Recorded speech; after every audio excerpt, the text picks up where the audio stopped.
his name is... It's John Bunday.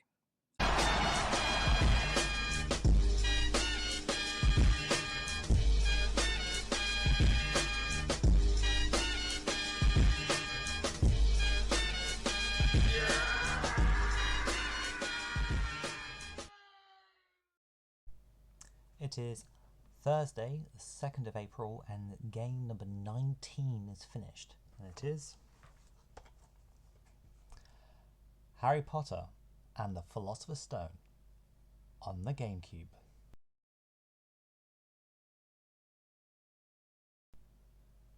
So, this one I've actually been playing for like a year on and off.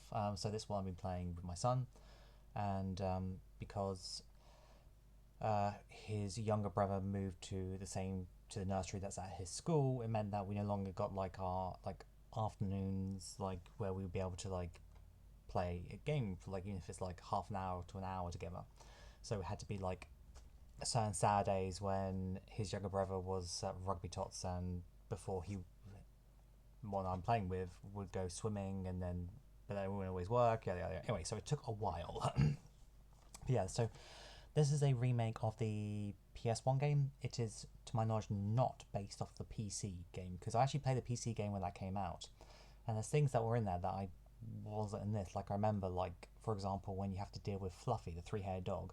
In the PC game, you had to use a flute to actually charm the three heads, whereas in this, it's just a cutscene and you go down like it is in the film. But anyway, yeah. So this actually got released after Chamber of Secrets, because I think that did quite well, and so they decided to remake the PS1 game and bring it to GameCube, Xbox, and PS2. But as a result, this one is a lot more money, because I think had as many copies made compared to Chamber of Secrets. Funny enough, though, in the credits for this, they actually thank the Chamber of Secrets team, something like that. Anyway, this game. So it's a third-person action-adventure game. So there's a day and night. I say cycle. It's not you do some activities or missions during the day, which is going to class and learning spells, but then certain things are done at night time, going into the forbidden corridor, and going into the restricted section of the library, things like that. Yeah, it works, I think, quite well. You collect the wizard trading cards as well. The things that were frustrating is because of its era. So at times the controls and also the camera work against you, and it could be really frustrating. But that's just this era of gaming, sadly. If you do decide to play this, I will give you a top tip. So if you're in a boss battle, they will usually give you one or several chocolate frogs for healing you. The thing is that you eat those, and if you die, they don't come back. So, and you'll have the health you had when you started the fight, and then suddenly it's oh, you're now, hampered. You can't necessarily win the boss, beat the boss, because you may have had a fraction of health, and all your recovery items are not there. So what you can do is, if you save, quit back to main menu, then go back into your save, the chocolate frogs will be back.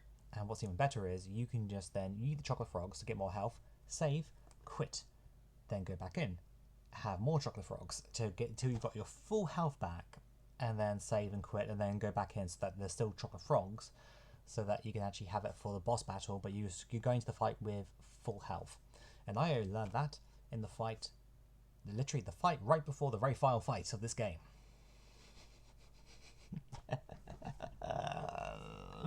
But yeah, otherwise, I did enjoy it, and it's funny considering the fact that because I got the picture book version of this, which my son, we read to him, and he didn't remember that much, which is quite surprising. Why was Snape doing that in the Quidditch match to Harry, and it's just why is Quirrell doing that? And it's just so yeah, yeah, I'm glad we played it. Have got Chamber of Secrets, but we're not going on to that one yet. We're going to go on to a Pokemon game, and that's probably not going to be on this, maybe until next year. We'll see. But yeah, game number 19, Harry Potter Chamber of Secrets on the GameCube.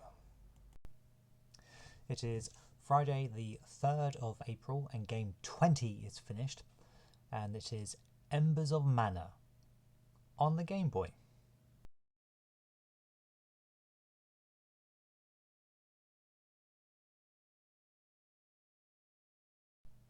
So this is another one I play via my mobile phone using RetroArch. And Embers of Mana is a brand new Mana game. So it's not an official game, it's a homebrew game.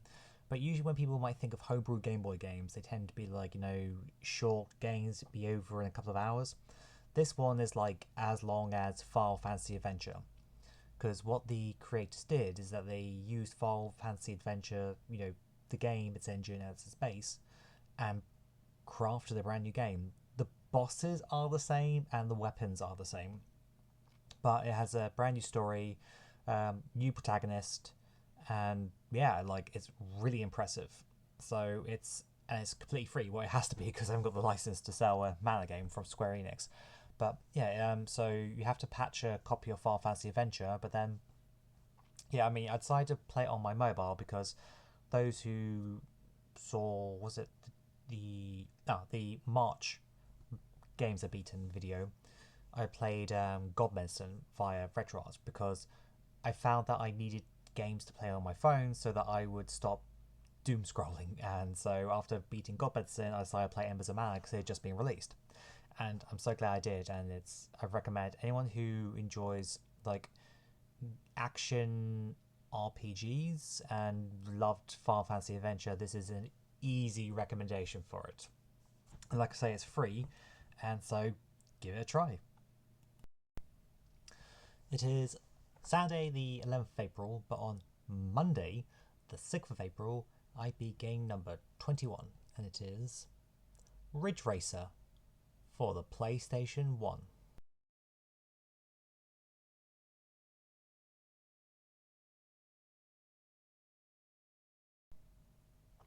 So this is a game I'm not sure if I actually intended to play. I never played the arcade original from memory, and I never played the PS1 game. But there was a channel called Gaming for Ages, which they talk about like classic games. They do a lot of Sega stuff. They also cover like other consoles as well. So and in one of their videos, it went through about how like growing up, with a Saturn and playing like Sega Rally, thought that was amazing. But then like their PlayStation friends saying about Ridge Racer back then, and like trying it and not really enjoying it in comparison. And so in this video, it's like, okay, every day for a month, got to play through it and try and like gel with it, like get a love for it.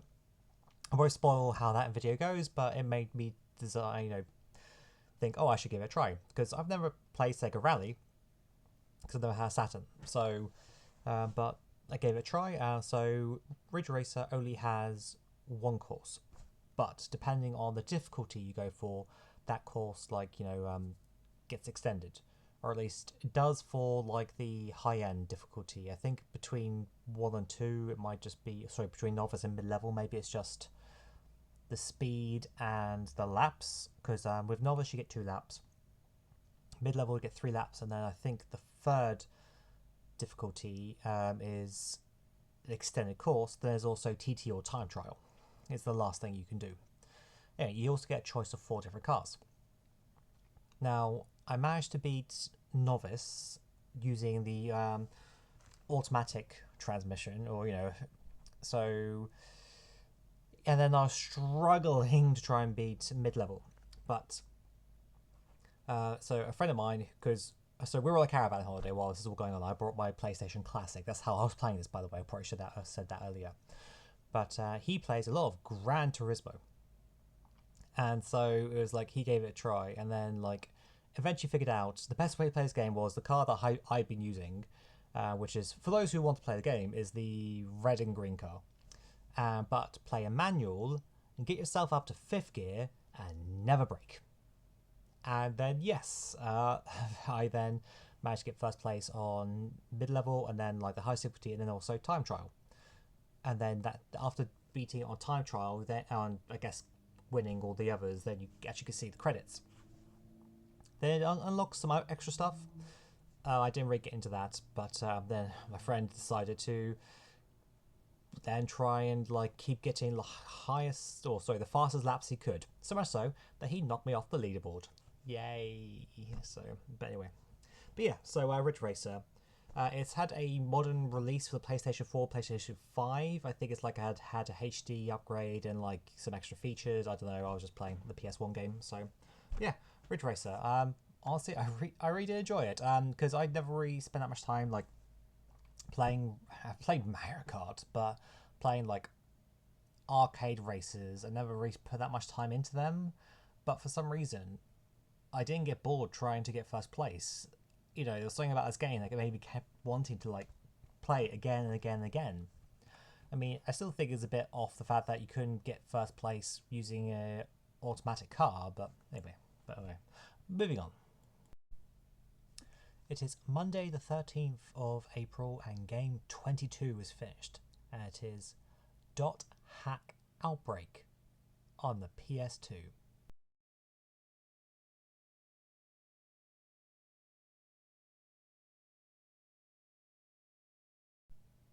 So for those who've been following my channel for the last couple of years, this is the third game in the Dot Hack series, or the first series they did. So I played not last year, the year before, the first game, which was Infection, and last year was Mutation, and now just done Outbreak. So next year, maybe I'll do this later this year, we'll see, is the final one, which is Quarantine. So the game itself is identical to the previous games from a gameplay perspective, and like the graphics, design, dungeons, all that is the same. It's pretty much like the storyline is evolving. There's a new like hub server that you can go to, and there are extra like Easter eggs in there from play. If you've ever seen the original show that they did before the game started coming out, but if you've played the previous games, it's identical. You're playing this because you want to carry on that story all the way through. So yeah, there's not much else I could say other than if you haven't seen my previous reviews, then I do not recommend playing the series on original hardware, because you can only save if you are in the on like the hub server, or if you're at your computer screen, which means that you can die quite easily in some dungeons in this game, and then you just lost all of your progress. So from a respecting your time point of view, I would definitely recommend playing this via an emulator so you can save state, because you only have 3 party members and you die easily at times. So yeah, I suppose I should probably, in case if people haven't seen the previous game completion videos I've done, this game is an offline MMO. So within the context of the game, it's an online game, an MMO, but you're playing it offline. Like, you're not actually playing this on the internet with other people. You're playing like a story game, but the story is about an online game. So when you boot the game up, you actually have your computer terminal, and then you can read the news, you can read forum posts, you can respond to emails. You don't actually physically write the emails, it comes up with some stuff and you can pick which one you want to use. And then you can go into the game. And then you can customize your character for like the equipment they have, buy items, things like that. Yeah, I mean, it's been on my list to play this for like years and years and years, the series, I mean. So I'm glad I'm getting through this. So, yes. Third game in the bag, one more to go, even though there are other games after this, but this is the original Quadrology. Quadrology. It's late, I'm tired. Anyway. It is Wednesday the 15th of of 15th of April, and game 23 is finished, and it is Mystical Ninja, starring Goemon, on the N64.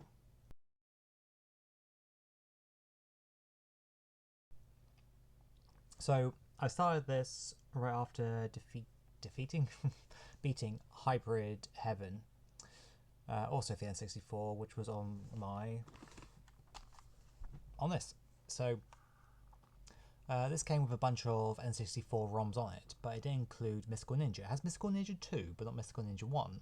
So I was like, okay, put 1 on there myself, and I found out why it wasn't included, because the emulator that's on here, the default emulator on here just cannot run this game. Well, it'll run it, but it's like the FPS, the frame rates are so low, it's just really unplayable. But then some people say online, when I did some digging, that there's different emulators you can use. So I went through the ones I had, and luckily the very last one actually ran it better. Not perfect. Oh, definitely not perfect, but better. It was actually playable. It's just that it wasn't running at the FPS it should. So it was a bit more of a judgery experience, but still enjoyable. So I'm not intentionally having like a Konami N64 kind of like streak going on, but like, because this is the third N64 Konami game now after doing well, it's Quest 64 in America, but Holy Magical Century, they're doing Hybrid Heaven, and now Mystical Ninja. So I remember hearing about this game when it first came out, because my younger sister had an N64, still has her N64, but had an N64 when we were growing up. And so I would get the N64 magazines to read, see about what was coming out. And I remember like hearing about Goemon, but we never rented it, and I never got to try it. And even when I got into like trying like emulators and ROMs, I never gave this one a try. So I thought, after beating Hybrid Heaven, let's give this a go. I experienced the games I never got to try back when I was younger. So yeah, and it wasn't. No, that's not right. Like, I've heard like it's different, not bad different, as in like what's the best way to explain this? It's like a comedy like Sentai show, like so it's Japanese, it's fully Japanese, set in Japan, and even though it's kind of modern day, but everything is like meant to be more raw and traditional. But people still have like this game has some boss battles which you pilot a mech. They didn't have those in the past, did they? So but like there's humor stuff, a lot of cool music, and it's like playing like like a comedy anime episode, or as to Sentai, like not Power Rangers, but like shows with like I'm really butchering this, but anyway, let's move on. It's a third-person adventure game. You eventually get to control up to 4 characters, who each have their own unique weapons and abilities. So you need to use all 4 of them to get through the game.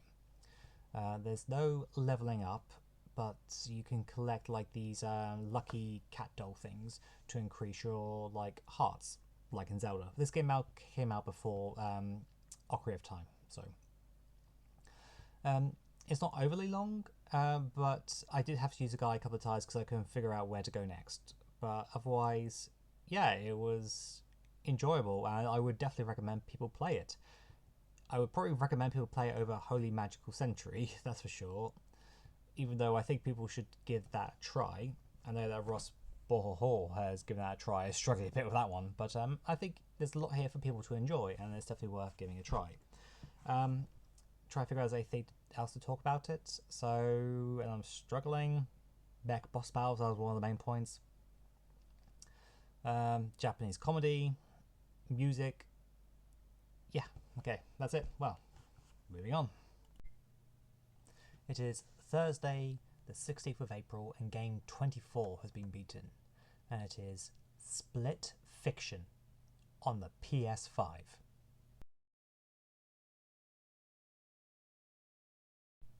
No, I haven't bought a PS5.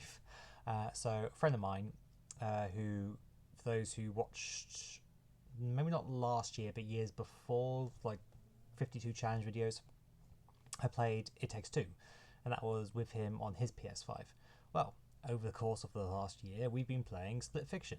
Well, I don't think Split Fiction maybe been out for a year, but I mean, ever since it was released. When we can, we try to then play through it, and today we finally got through to the end. Yay! Yeah, so what do I think? I mean, it's a gorgeous game. So in this, I don't really want to spoil like the story thing, but you have both like different fantasy worlds, but also different sci-fi worlds as well. And so then like to spend time in the two, and like the levels are like gorgeously done. So yeah, it's might be hearing the charm monitor in the background running out of battery. Try to do this quickly then. Yeah, so it's a pure co-op game. You can't play a single player, so it's like you need to have a buddy or play online. But yeah, it works really well. There's a lot of clever puzzles and like nothing that's like really taxes you, but a sense of like for two people to do, and it keeps mixing it up, and it's great. So yeah, people probably know about this game, and yeah, definitely if you have the opportunity to play it, definitely do so. It is Monday, the 20th of April, and game 25 is finished. And it is Chuck Rock on the Mega CD.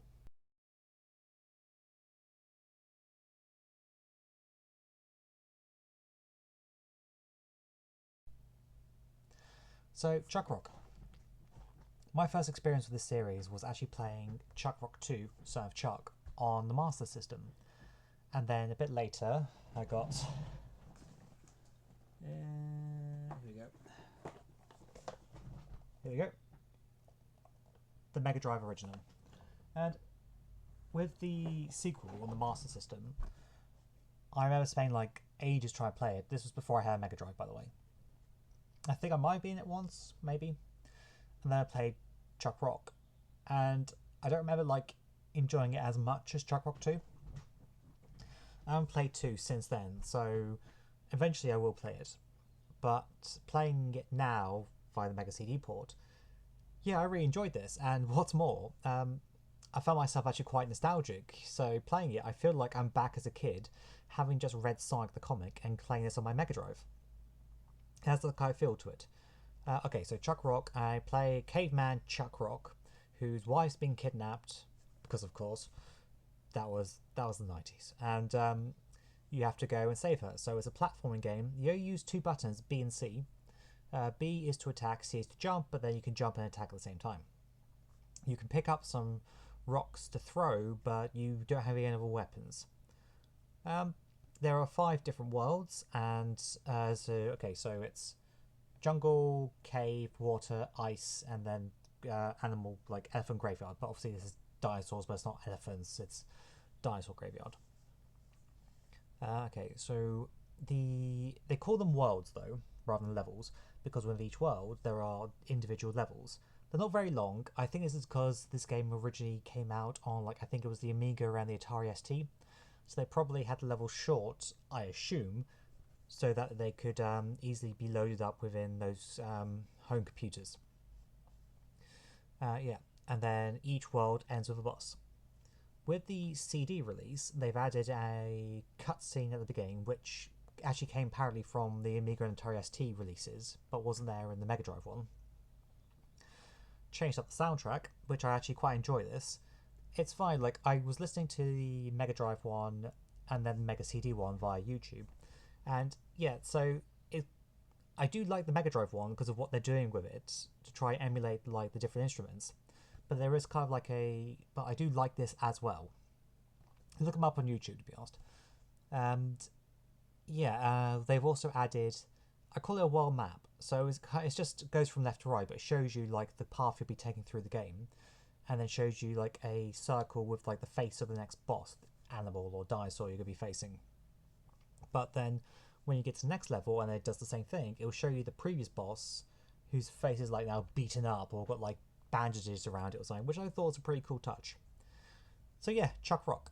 It got ported loads of different things, so give it a try. The 8-bit ports, which was like, I think, Game Gear Master System, apparently has one less level. According to Martin, it's like the cave levels being dropped, and I think they reorder them slightly. But yeah, if you want to hear more, check out the Mega CD Appreciation Society episode because we're going to cover it on there. So for now, till the next game. It is Saturday, the 25th of April, but back on Wednesday, the 22nd, I finished game number 26, and that is Final Fight CD on the Mega CD.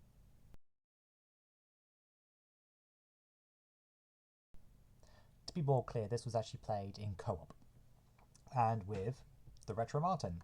He popped over and we played through it. And I'm not sure if I might be wrong or we're both wrong about this, but it feels like the game was never really balanced for single player versus co-op. In other words, it seems a lot easier when you play co-op versus playing single player. So, in other words, where there's two of you who are able to like deal with the enemies rather than everyone just dogpiling you if you're on single player.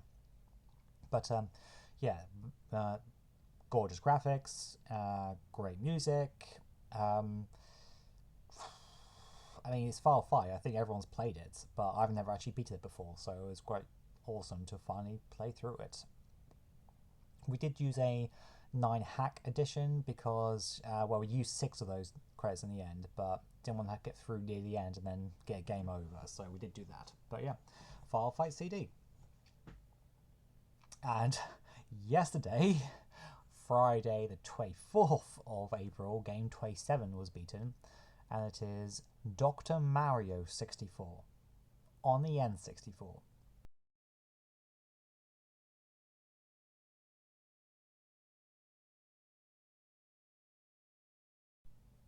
See, as a kid, I played loads of the Game Boy port of of Dr. Mario. I never had a story mode or anything from memory. It was just play and play and play. But I put countless hours into that game. And then Ross, aka Bo Ho Ho Ho, he beat Dr. Mario 64 last month and recommended it. So I was like, actually, this looks really good. So I'll give it a try because it has a story mode. And you could pick to play as either Mario, Dr. Mario or Wario. So I've played through as both. That's why I did 2 pictures.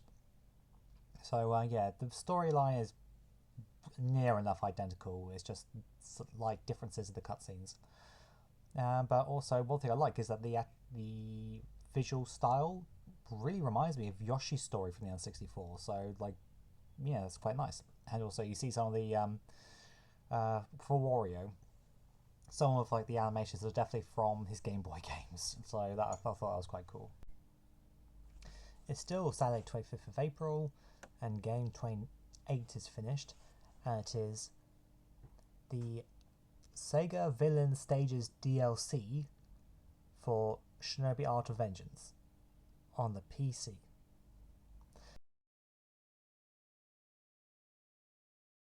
Yep, so some DLC that was added in, which added 3 new bosses but 5 stages.